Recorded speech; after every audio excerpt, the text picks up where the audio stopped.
Before an applicant approaches you in the window, what information do you have about this applicant? So a student visa applicant is approaching you. As a visa officer, what information do you have before you even start the interview? It depends. If you've never been to the US, you've never been for a visa interview, then really the only information we probably have about you is what you have given us on the DS-160 and your I-20. If you've been refused before, we'll have the notes from the previous visa officer, or even if you've been approved before for other types of visas, we'll see the notes from the officer for that approval. If you've been to the US before, we'll see any entries and exits. We'll be able to see any notes that CBP has put in on you. And of course, if you've committed crimes or if you're in any way a threat to national security, we have our confidential databases there as well. So in short, if you've done something that you don't want the visa officer to know, best approach is to assume that they know because there's a good chance that they do. If you've got nothing to hide, then you don't need to worry about. The officer's not up the night before scrolling through your social media, like trying to learn about you and preparing for their interview with you the next day. So in most cases, literally what the officer knows is what's on your DS-160, any notes from previous visa applications, and any interactions with CBP. And one pro tip here, try not to repeat that information if you don't have to. So for example, if I say, hey, hi, how are you? What brings you in today? And you say, I'm applying for a student visa to study at the University of Washington. It's like, okay, well, I already knew that because I'm looking at your DS-160. Now I have to ask you another question. And by the way, this is like the 1,000th question I've asked today. And I wish I didn't have to ask you another question to get some useful information. So you mentioned that, visa officers have notes from the previous visa officer if the applicant has been denied before. What kind of notes? So generally the notes are the justification for the decision. So if a visa is refused, it'll be the qualifications that weren't met, either lack of ties, if it doesn't make financial sense, or the officer just doesn't think that the applicant is a credible student. If you lie or misrepresent yourself, for sure that is going to be in the visa officer's notes. If they catch you red-handed in the lie, that will definitely be noted. Even if they suspect that you're lying, that they will note that observation in their notes as well.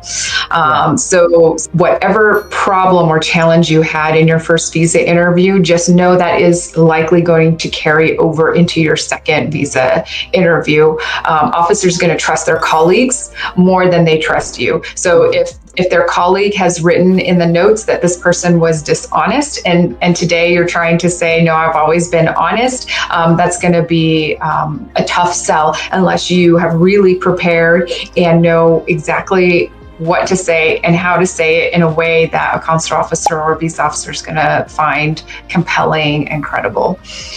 So that's what we do, at Argo, is we say, okay, this is probably why you were refused, i.e. this is what I anticipate are in your refusal notes. Let's talk about that. How do we overcome it? The interesting thing is that when you are reapplying for a visa, you are being asked, if you've been refused before. The answer is yes.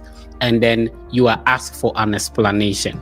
Now, bearing in mind that the visa officer who interviewed you also left a note for the next visa officer, and you have no idea of what this note is, especially because you are given 214B document, which we all know is a generic document.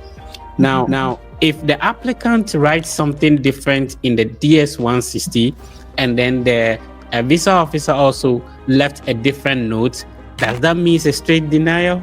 No. We know that applicants don't know why they were refused. We know that they only get the 214B letter, but the example you gave is the reason I have the philosophy that I have, which is the less you say on your DS-160 about your refusal, the better. I think in the vast majority of cases on that reason for refusal, the simple answer 214B is enough.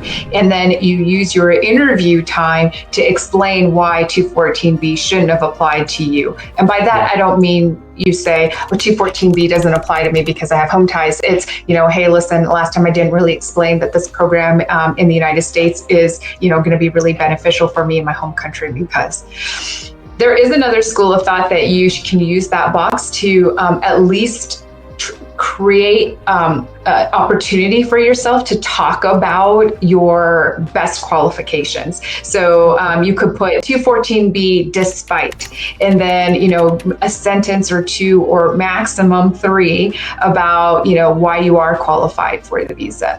What you shouldn't do is say 214B because I don't have ties to my own country, or 214B because I didn't demonstrate that I'm a credible student, because then it's like you're agreeing with the officer and you're really highlighting that fact for the next visa officer. So long answer short, either simply put 214B or the law under which you were refused, or say 214B despite, and then, list a couple highlights. We can help with that as well if you want to know, like, what should I put in that box? At Argo, we have two services. We have the consultation, so we can talk about that during the consultation, but we also have a DS-160 service where we help you fill out all the information for all the questions on the DS-160, and a visa officer actually looks at it and helps make any suggestions that you might need. I'm speaking with Lisa from Argo Visa. Lisa is a former visa officer.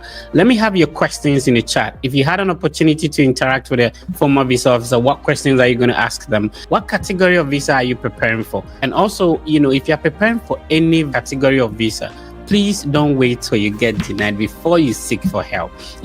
Try and schedule a conversation with a former visa officer before you speak with a visa officer at the embassy. This is very important. People regret it, and later on they make their stuff more complicated.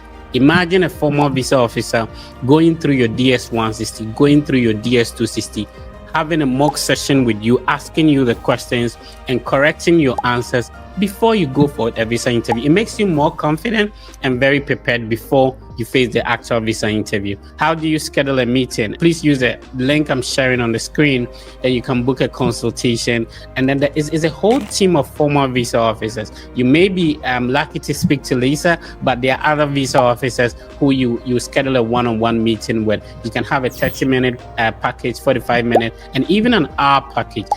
Lisa, talk to us about Argo Visa.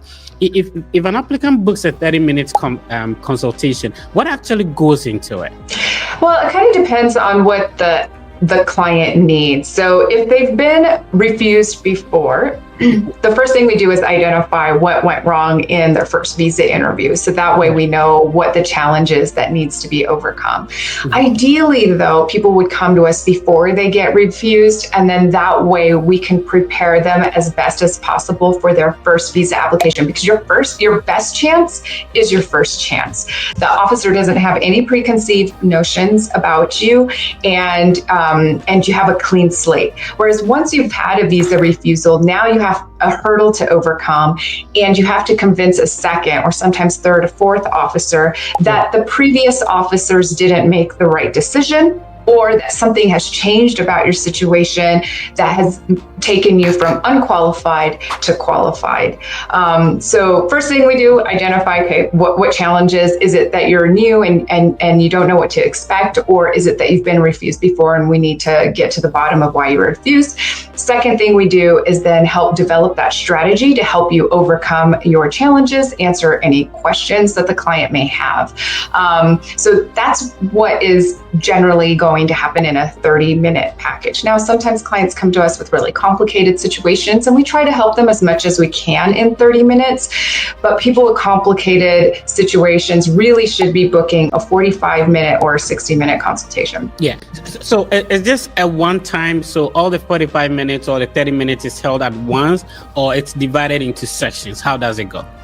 It's one conversation. It's one 35-minute conversation, 45-minute and 60-minute, which is the beauty of the 45-minute and the 60-minute. I mean, really, honestly, everybody should be booking a minimum 45-minute if they can, because only in the 45-minute conversation do we potentially have the time to conduct a mock interview. And it does happen within that 45 minutes. So we might take, for example, the first 30 minutes talking about your situation, clarifying the strategy, letting you know what the goal in your particular visa interview should be, and then doing a mock interview so that you can practice the strategy, and even more importantly, so we can give you feedback as to how you did in your mock interview, what can be improved about your answers, what was done well, what wasn't done quite as well, so that you go in knowing what to expect and being ready to implement, the strategy that we've devised for you. 60-minute, the hope there is that we're able to answer all your questions in time to do 2 mock interviews or more. If you're preparing for your visa interview, if you are already in the United States,